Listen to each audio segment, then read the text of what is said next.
সকল ইষ্টপ্রাণ দাদা এবং মায়েদের আমার আনন্দিত জয়গুরু, প্রীতি ও শুভেচ্ছা। আশা করি আপনারা সকলে ভালো আছেন, ভালো থাকবেন এবং এভাবেই শ্রী ঠাকুরের কাজ করে যাবেন। ঠাকুর বসে আছেন ভক্তদের সঙ্গে, অনেক ভক্তরা সেখানে বসে ঠাকুরের সঙ্গে কথাবার্তা চলছে। কেউ ঠাকুরকে কিছু প্রশ্ন করছেন, কেউ সমস্যা বলছেন। ঠাকুর খুব সুন্দরভাবে তাদের সেই সমস্যার সমাধান করে দিচ্ছেন। তার মধ্যে এক দাদা শ্রী ঠাকুরকে জিজ্ঞাসা করলেন যে, ঠাকুর, আমি তো দেখি হিন্দুরা বিশেষভাবে ঈশ্বর বিশ্বাসী, তবু তারা কেন ক্রমাগত মার খেয়ে যাচ্ছে?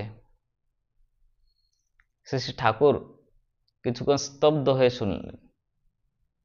স্তব্ধ হয়ে শুনে শ্রী ঠাকুর বললেন, আগে তুমি তো বলছো হিন্দুরা ঈশ্বর বিশ্বাসী, কিন্তু এই বাংলার বুকে সেদিনেও এসে গেলেন যুগাবতার শ্রীরামকৃষ্ণদেব। তাকে কটা লোকে মনে প্রাণে গ্রহণ করেছে এবং জীবনের পথ অনুসরণ করে চলেছে বলতে পারো কি? ঈশ্বরকে মানি, অথচ তার বার্তাবাহকে মানি না, ধরি না, অনুসরণ করি না। তা কি কখনো হয়? এটা হতেই পারে না। আর আমরা যেভাবে তাদের ধরি তার মধ্যেও অনেক গোল আছে।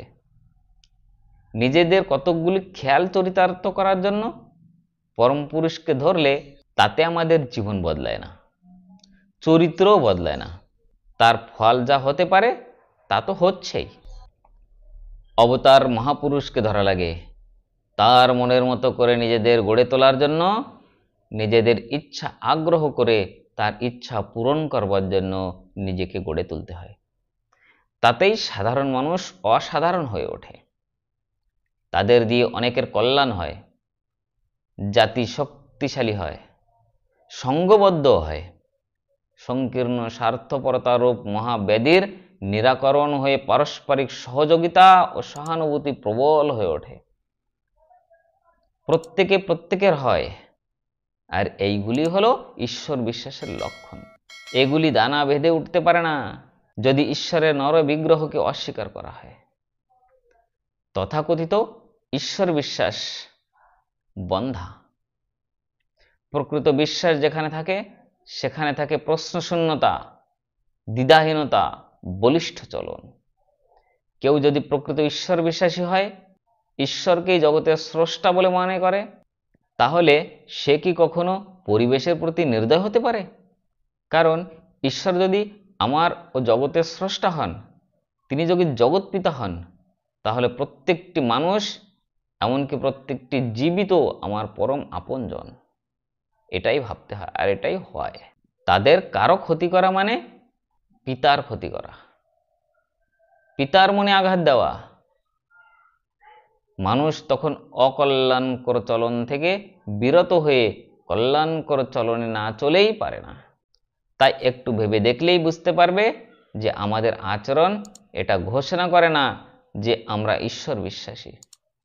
সুতরাং আমরা যা পাচ্ছি তা আমাদের প্রাপ্য, এটাই বুঝে নিয়ে আমাদের চলনা সংশোধন করতে চলতে হবে।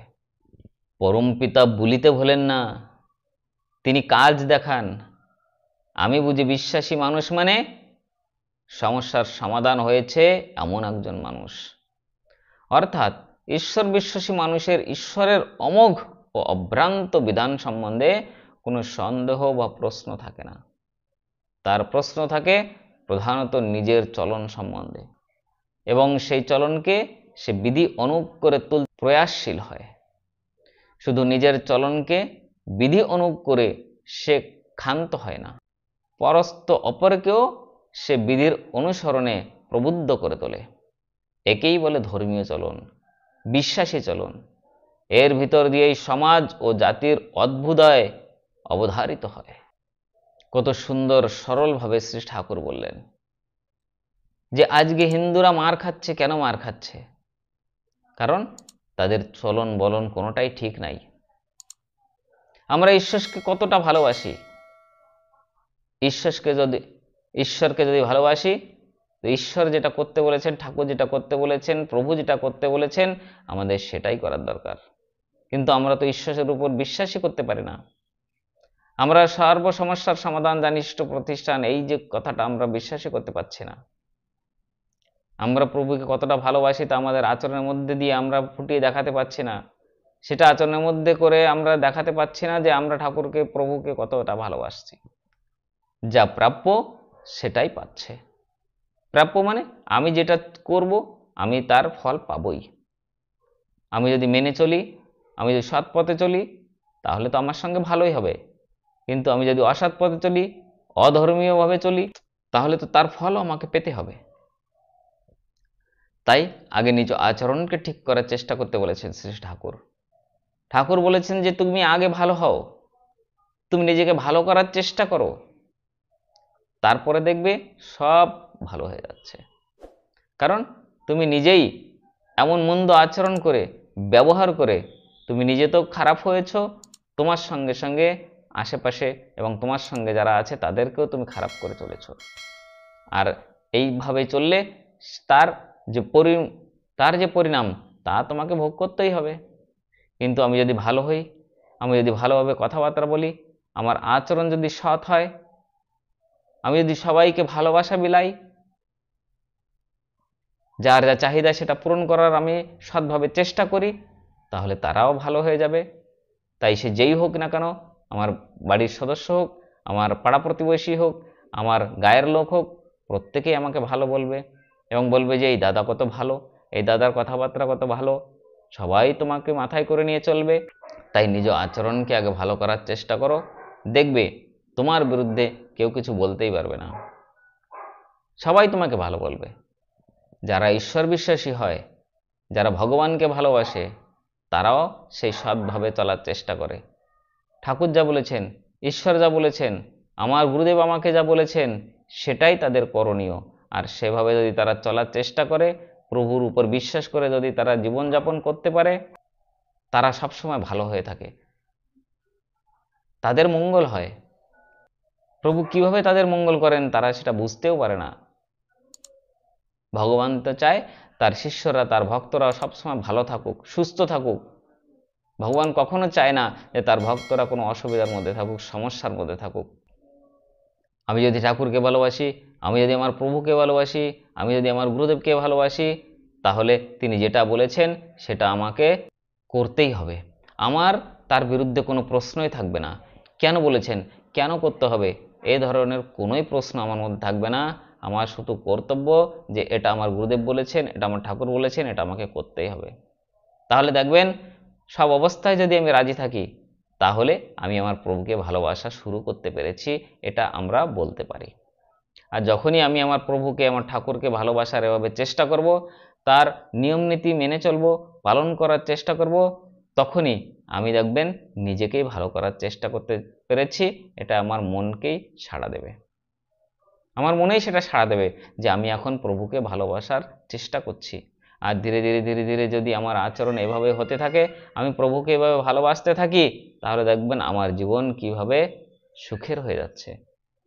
আমি সবাইকে নিয়ে কিভাবে ভালো আছি, সুখে সংসার করছি, আমার পাড়ার প্রতিবেশী আমাকে ভালোবাসছে, আমিও তাদের ভালোবাসা দিচ্ছি।